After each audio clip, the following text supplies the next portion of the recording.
I've been itching to talk about more Kirby ever since my review on Superstar. My only roadblock was figuring out which game I want to talk about next. I mean, games like Return to Dreamland and Triple Deluxe are real quality stuff, but I don't have much to say about them honestly. There's also my two favorites of all time, Planet Robobot and Forgotten Land, but I don't want to get demonetized from broadcasting such a double glaze. I'll save them for a later date, but you know what I thought would be more interesting? From a series of games that has the highest track record of quality in my eyes, what if I covered one that I wasn't so head over heels with? That, while its heart is in the right place as always, actively playing the game kinda makes me sad that it just isn't fun. And the game that suits that description in my mind is Kirby 64, The Crystal Shards. More like the fecal shards. I don't hate the game, and I wouldn't call it bad either. There's some real innovative features in Kirby 64 that I have nothing but respect for, but when they share a space with these irritating design problems that annoyed me to my core from start to finish, it's hard for me to come out of this and confidently consider it a good game, or even decent. It's a shame because I have a bit of nostalgia for Kirby 64. I first played this like 8 or 9 years ago on the Wii U Virtual Console, and I remember being so captivated by its charm, I was probably more willing to look past its glaring flaws. But now I'm a jaded grown man, so that stuff doesn't work on me anymore, which is why I felt so disappointed that upon my recent playthrough, it ended up being a lot worse than I remembered.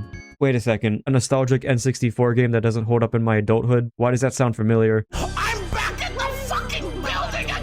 If I had a removed kidney for every time a beloved N64 game in my childhood aged horribly, I'd have 2 kidneys removed. Which isn't much, but I'm gonna die now. It'll likely be traumatic having to recount the shit I just went through in this game, but this is still deemed as a favorite for some people, and I can definitely see why, so I think it'll be all the more interesting for you all to hear my grievances. But first, some quick background. Kirby must have had a rough childhood, because in the early age of the franchise, he was under split custody. The mainline games were directed between Masahiro Sakurai, who doesn't need an introduction at this point, and Shinichi Shimomura, someone who's surprisingly elusive given his significance. But the important bit is that he would head develop a series of Kirby games alongside Sakurai. They mostly had the same idea for what a Kirby game is, but you can feel there's slightly different directions between their games. Sakurai's felt more varied, like he wanted each game to be a huge leap in deviation from the previous. As for Shimomura, he designed a more consistent framework that all of his games would iterate upon. The fanbase labels these games as the Dark Matter trilogy, since each game features the same antagonistic force of dark matter, but also they share a similar game design, like having a sort of mix and match mechanic with the copy abilities, and having collectibles be integral to truly beating the game. It kicks off with Kirby's Dreamland 2, which I actually played for the first time for this video, and I sure did play a video game. It's pretty average, the combat and boss fights are easily its biggest strength, but the level design is often amateur, like intentionally designed to fuck you over. Dreamland 3 is easily my favorite of the trilogy. It looks absolutely adorable first of all, and I like how this game's collectible heart stars are handled. Basically, Kirby is a smiling friend and has to do various things to make people happy. It still has some issues, but I think it's easily the best example of this format out of the trilogy, although it makes it all the more disappointing when the last of the trilogy sort of fumbles this foundation. It's still a good successor to Dreamland 3 in spirit, and I would like to give flowers to that first. For one, the visual department is still incredible here, a much different take than Dreamland 3, but I'm honestly captivated by how this game looks even more. I've gushed about N64 graphics in the past, and this will surely not be the last, but bottom line, I love Kirby, I love low poly stuff. Put them together and you have something that I adore to bits and pieces. I'd be talking in circles explaining why these environments do so much for me, but I think it goes without saying at this point. By now you all get the appeal behind the low poly aesthetics. One thing I will say is that the limited use of polygons create the goofiest enemy designs I've ever seen. Look at them. Look at these single-celled organisms. These are the type of bacteria you'd find when you put a microscope on a week-old piece of bread. Now, even though this is Kirby's jump to a 3D console, they decided to maintain the level design on a 2D plane, but built them around 3D environments to give these linear levels a greater sense of depth than they ever had. It allows the levels to feel more like organic environments and less video gamey and tile-based. This was one of the first games to be part of the niche 2.5D platformer genre. This alongside the Klonoa games are the most well-known for this type of spectacle. While you're still essentially moving from left to right like any other 2D platforming stage, this helps everything feel more grand with the visual detail and dynamic camera angles. Kirby 64, like the previous games, excels at pure visual storytelling, with not a single line of dialogue or voice clip used in these cutscenes to convey what's going on. That being said, imagine how funny it would be if Kirby actually spoke during these. Stop exactly what you're doing, King DDD. Looks like I'm just taking off airborne. Ah, much better. Oh goodness, I might die soon. Being the third of the trilogy, dark matter is depicted as their most menacing yet. This time, their business is with a different planet, Ripple Star, home to these fairy things. They're after their iconic big crystal, so they send off this girl named Ribbon to evacuate with it. Whoa, it's a close one there. Good thing it didn't get broken into crystal shards, that would have been awful.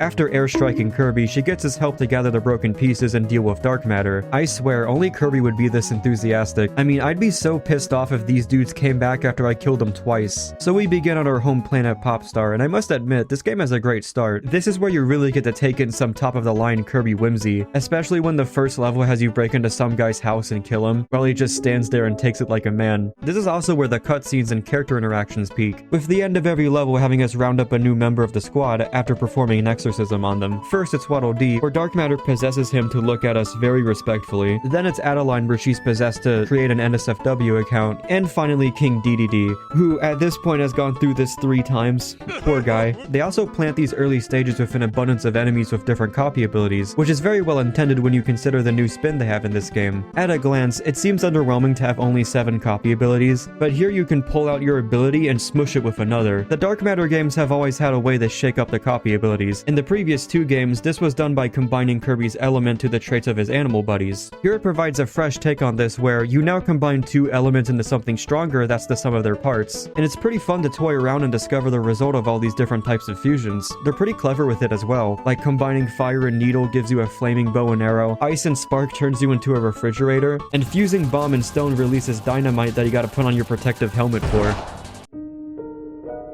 And oddly enough, I actually like how some combinations are awful, like fusing fire and ice has you become an ice cube that immediately melts, and the hitbox is so small and brief. It's the same rules as mixing chemicals. Some things just don't work together. It also feels that they made combinations of the same element intentionally lame. This is kind of their way of pushing you to think outside the box. This is one of the most praised aspects of Kirby 64 to this day, and I think it's more than worthy of praise. Of course, they have to end the first world with a Wispy Woods fight. It's pretty cool how you move around a circle instead of a flat line. Once again, some good mileage out of the whole 2.5D format. It sure beats his fight in Dreamland 2 where he has COVID. I could say the same for the rest of the bosses, they're all pretty great. I like the later bosses that have a whole second phase that completely transforms the arena. We're officially done of Popstar, now we'll be hopping from planet to planet. And like I said, the beginning part of the game passes with flying colors, and most of the ending bits are pretty strong too. It's the middle portion that we're approaching where my good mood falls off a cliff, and at its low points I feel like putting this entire cast in a microwave. The next world, Rockstar, is already not on my good side, because wow, second world is desert. Daring today, are we? But to give credit where it's due, Kirby 64 is great at offering variety in these general themes, because while the whole world sticks under a general desert theme, the second level takes you across these Stonehenge-like structures, the third is an underground sandpit, and the fourth gets real wacky with a whole alien base emerging from the sand. If this ended with an ancient desert temple like every other desert world, that'd be a complete snooze fest. But this direction actually makes me wonder about the lore of Rockstar. I gotta give props for giving the desert world some actual intrigue. This pattern continues with the other planets, although to varying effect. Like, even with Rockstar, the first 3 levels are still something very typical of a desert theme. The 4th level and the boss are doing some heavy lifting. This world is also when my biggest bone to pick with Kirby 64 starts to come to light, and it's with the titular crystal shards to grab in each level. Normally, these shards aren't in all that many annoying spots. You shouldn't miss them as long as you have a good eye. But in almost every level, there is one little rascal that's trapped behind a certain colored block. For these, you have to destroy them using the ability represented by the same color. And this is perfectly fine. Kirby has always had obstacles that require a specific ability. It gets more complex once they start requiring a specific fusion of abilities. It's some extra steps, but again, nothing wrong with this on paper. As long as they make sure that these 2 abilities are accessible within the bounds of the area, don't require excessive backtracking for those unprepared, and the ability is used in an interesting way. Most of them do not do these. Rockstar's first level is a delightful example. The last crystal shard is trapped inside a rock that can only be broken by a spark and stone combo. Okay, so there's plenty of stone guys in the beginning, and spark is found at the end from these green dudes, but here there's no stone enemies in sight. So if you missed getting stone, that would mean you have to go all the way back to find one, if the way back wasn't buried in sand. So actually, you have to play the level again, dipshit. This is a really annoying trend where even if both abilities you need are in the level, they block you from backtracking in case you missed one of them. And what if you do have one of the elements and the other half is available, but you already fused it with something else? They really should have had a way to discard just one of the abilities and keep the other. That would have prevented such a frustrating situation like this. Also, here's a cheeky one. In the third stage, there's one that only requires stone, but that is nowhere to be found here. You know, in the underground level. Of course there'd be no rocks. Now you might be saying that this is all a non-issue if you memorized all the combos that you need, but I'm gonna keep it a $1.50. I don't have the brain space for encyclopedic knowledge on each of the combos I need for every crystal shard in Kirby 64. Either way, this is still a royal pain for first-time players, and it discourages open-ended use of this mechanic when almost every single level is asking for a specific combination. If you think I'm salty now, this is far from the worst of it. That's in the next world, Aqua Star. I'm not one to quickly hate on water levels, but the emphasis on underwater physics definitely adds insult to injury when the crystal shard nonsense is even worse here. Okay, let's see. For this block, you need to break it using the explosive snowman. I missed getting this combo at first, but thankfully they put both abilities that you need in the same room, so I just have to get back there. Not a big deal. I'm gonna scramble the eggs in your logo. The sad part is that outside of the crystal shards, I find the music and scenery of Aqua Star to be very pleasant, especially the river stage where you ride down the falls of Waddle Dee, and your surroundings are just really cute, and I love the remix of the main theme from Dreamland 3, and I think I could have enjoyed the beach level that comes after. Even the puzzle for getting the right combo is pretty neat here. You need a mix of cutter and bomb, and in order to get bomb, you have to throw your cutter power at this pufferfish without alarming it and causing it to explode. In a way, you're kind of fishing for him. It's a cute idea, honestly. I forgot to mention this, but all the mini-bosses are pretty lame. They're just kind of bigger versions of normal enemies. They don't really put up much of a fight and go down in seconds. But it's a free crystal shard, so I guess I'll take it. Oh shit! No!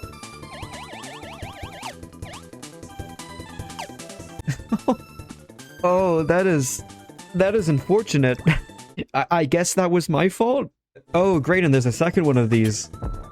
Oh, and I don't have the right combo. Silly me, that's a green and brown pattern. I have green and black. Gee, it's almost like I needed this specific combo 2 minutes ago. I didn't think there'd be two of these color block nonsense in the same level. So I have to go through all of that again.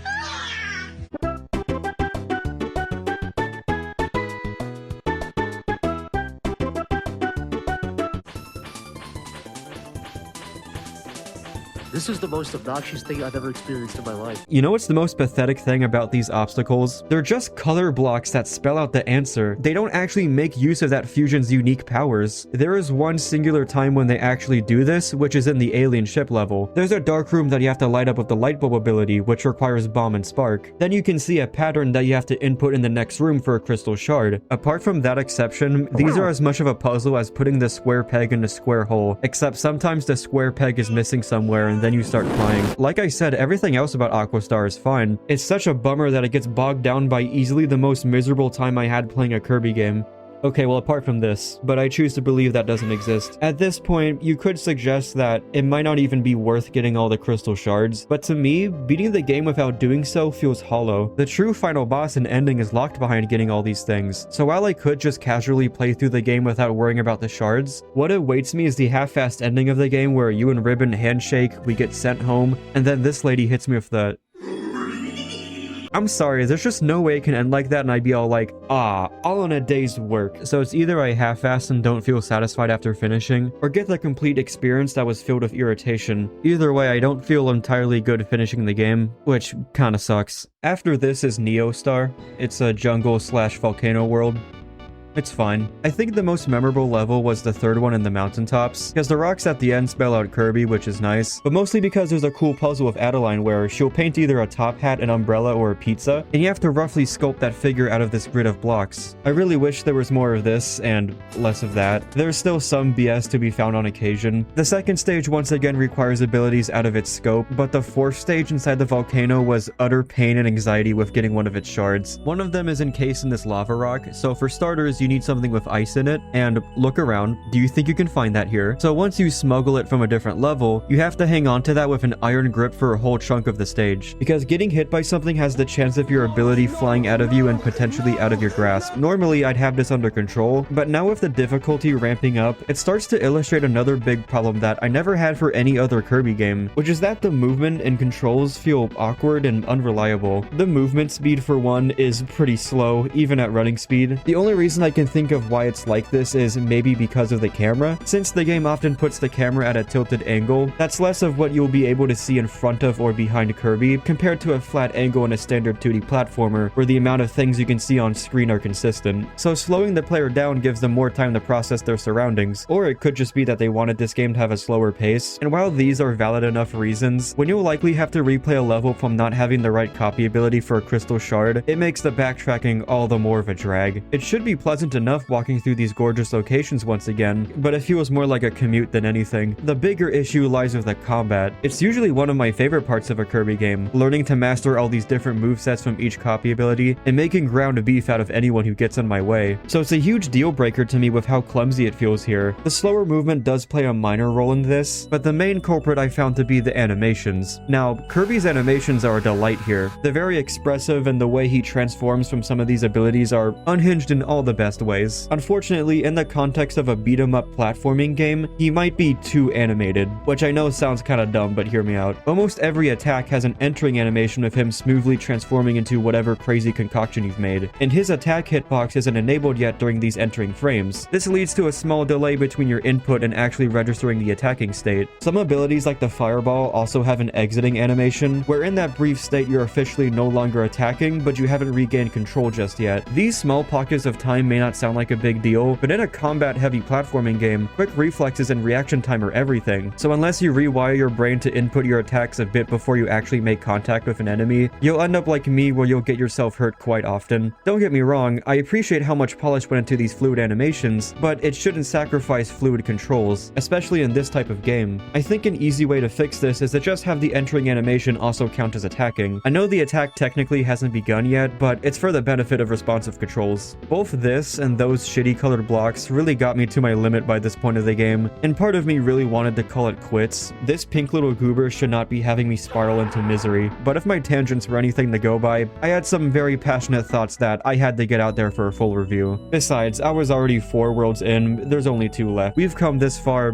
might as well finish the job. And I think a big motivation for me to push through was knowing which world was next, Shiver Star, a place that, among the entire Kirby universe, I find the most haunting and captivating. Now, I think most of you watching already know the deal with this place. It was prime for all those gaming mystery videos back in the day, you know, the swanky box type stuff. I can make a shield with a box. But it's still something I'm gonna dive into because its environmental storytelling fascinates me. It's probably my favorite part about this game. At first, it seems like your typical winter wonderland. You got the Christmas vibes and the music is all ditzy. Although the shape of the planet from the select screen looks a little, kind of reminds me of Planet Sheen. And the level select music sounds strangely melancholic.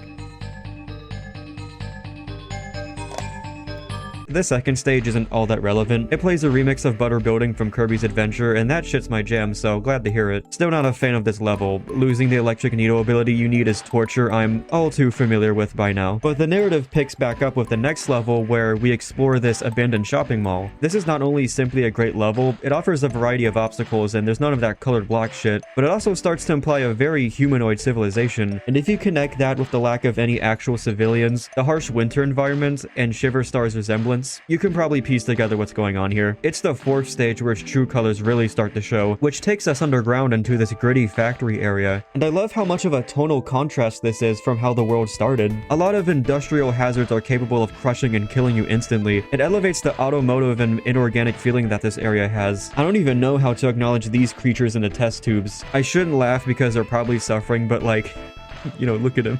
The music here is the cherry on top. It's my favorite in the game, with using industrial sounds as a part of the beat, and its depressing tone really fits the context. I haven't brought up the OST yet, but I don't have many notes for it. It's pretty catchy as always. The sound font used here sounds kind of weird and amateur, but in a good way. I think it suits this game's playful personality, although probably not the best example at the moment. But I find the boss stage to be outright unsettling. The giant killer robot is a focal point, sure, but it's mainly the backdrop, like it's a whole city buried underground. I think it's the dark colors with that faint glow that make it feel so spooky to me. You get the idea by now. Shiver appears to be a post-apocalyptic Earth, where the humans disappeared from the eternal winter, some sort of robot uprising, or both. And even though this is a baby game for babies in the end, I find it disturbing and oddly poetic that all that's left behind are their inorganic remnants. There's one last piece to all this that I should bring up. It's one of the members of our squad, Adeline. Not much is really known about her. She just kinda showed up in Dreamland one day, but many theorize that due to her being the only human, she could be a remnant from Shiver. And in Star Allies, one of the levels in her campaign is reshaped like the factory level, so that could be a lead. And if that's true, man, this whole trip must have been so much fun for her. Oh my god, she's like reliving her trauma, seeing her home planet as a frozen wasteland. Meanwhile, Waddle Dee and I are like, wee! It's a snow day! Let's go to the mall and get some Wetzel's pretzels. Shiver is such an alluring aura of this game, and it's likely why I still looked back at this game fondly, even when the overall gameplay isn't all that. What can I say? I'm a Kirby fan, and if you're one too, you probably also like rambling about the lore. Damn, I was on that for a hot minute. Well, our next destination is our final one, Ripple Star, so we're just about wrapping things up anyways. Jesus Christ, is this not the most whimsical place you've ever seen? The architecture is so out there. I really love the vibes here. I did say it was just the middle of this game I thought was icky, because it really does pick up back in Ripple Star. I love the shift from over-the-top innocence in the first stage to the darkened gloominess of the next, and the third stage is a decently fun romp through a bunch of enemies. I mostly love this one for the design of the castle. There's something about the mural with all the stars and the Christmas tree that's all comforting. It doesn't fit the tense atmosphere, but that's kind of the point. What should be a very innocent place is under evil influence. The biggest surprise to me is that all of a sudden, the crystal shards here aren't stupid. When they do require an ability, it's a very reasonable thing to ask for in that context. It also helps that these stages are a lot shorter, so if you do miss one, it's not that much of a chore to redo it. I don't know where all this etiquette came from out of nowhere, but now I'm actually enjoying the game, so by all means, keep up the good work. After having one final picnic in this very dark and foreboding room, the perfect atmosphere for some sandwiches, it's finally time to confront the big bad of dark matter, which I guess this time around they're a D20 named Miracle Matter. We all go through D&D phases, I suppose. It's a pretty solid final boss, even for a fake out one. They transform into the same elements as your abilities, and you have to counter them with the same element in order to deal damage. If you brought an ability with you, it would only get you so far. The best way is to go raw Kirby. It's not super difficult by itself, but with only 6 hit points for a pretty lengthy fight, there's not much room for error. Now that would be the end for those who don't know, but if you've gone through the same shit I did, we catch the real boss of dark matter in the act, and using the power of free Wi-Fi anywhere you go, we're gonna fly after them and finish them off for good. The short level beforehand isn't all that engaging, it's just a way for all your friends to have one last moment to shine. You're here for the true final boss with 02, son of 01. Well, it's more like a reincarnation, and this boss fight is... woof. Okay, on one hand, 02 looks insane. They deserve to be the mascot of when millennial YouTubers are like, yeah, rated E by the way. And the imagery, the music, the mood, all top notch. But man, this is some shitty Star Fox. It lacks the qualities that actually make this type of gameplay fun, such as a reticle to know where exactly I'm shooting, and a good sense of depth so that I'm able to register how close the attack is from hitting me. We figured this out 3 years prior, it's not rocket science. The attack patterns are also super predictable. Just move around in a circle and you'll dodge the particles. You go through the same cycle for several minutes until their health bar is eventually empty. As I was fighting 02, I realized that this fight is pretty emblematic of how I feel about this game as a whole. Everything about the artwork is basically perfect. It's the ingenuity of Kirby and the N64 at its finest. Concepts from the previous games get taken in a nuanced direction, from the mechanic of fusing copy abilities to the evil force they've been building up the past couple of stories reaching their height. The only component that under-delivers is unfortunately the most important, which is the game design. The pacing is slow while the gameplay loop doesn't complement that. The combat is unsatisfying and requires a lot more caution than it should, and the way they constantly block off these collectibles needed for a proper conclusion of the game is not only annoying as shit, but contradicts the fun in experimenting and using whatever whatever ability you want. I was left with at least a bittersweet note, because the ending cutscene is very cute just like all the others, and I think the credit sequence with all the illustrations encapsulates the game's best qualities, how it's undeniably a very charming piece of art. It's hard to be too mad at the end of the day, and it reminded me why this game is still well loved by people. There's some extra stuff I almost forgot to talk about, but I think they really add to this game's expressiveness. First is how you can change the HUD design into a handful of different themes, and it's not much, but I appreciate some small customization in any case. I was bummed that I remembered you could do this after I finished the game. I also completely forgot there were mini-games, and I think they're worth playing for a few rounds. They're pretty neat. If there were competitive checkerboard chase tournaments, I would sign up. And this all further cements how they really injected personality into smaller things, and I always love to see that kind of polish. I just wish I could say the same for the bigger things. I'll always have a soft spot for the love they put into the art design and animations, but when that's the focal point and the game quality suffers because of it, there ends up being a low ceiling to how much I can enjoy the game. But if any of the things I complained about didn't bother you personally, more power to you, honestly. It means that you got to experience this game in its full vision. At the end of the day, I'm just that image of Squidward looking out the window while y'all have fun. Either way, you should still try yourself if you haven't yet. It's pretty accessible. You're already good to go if you have the Switch Online expansion pass. Otherwise, you can always sail the 7 seas. But yeah, this ain't my cup of tea, sadly. Maybe there should have been a bonus world where you go to Planet Sheen.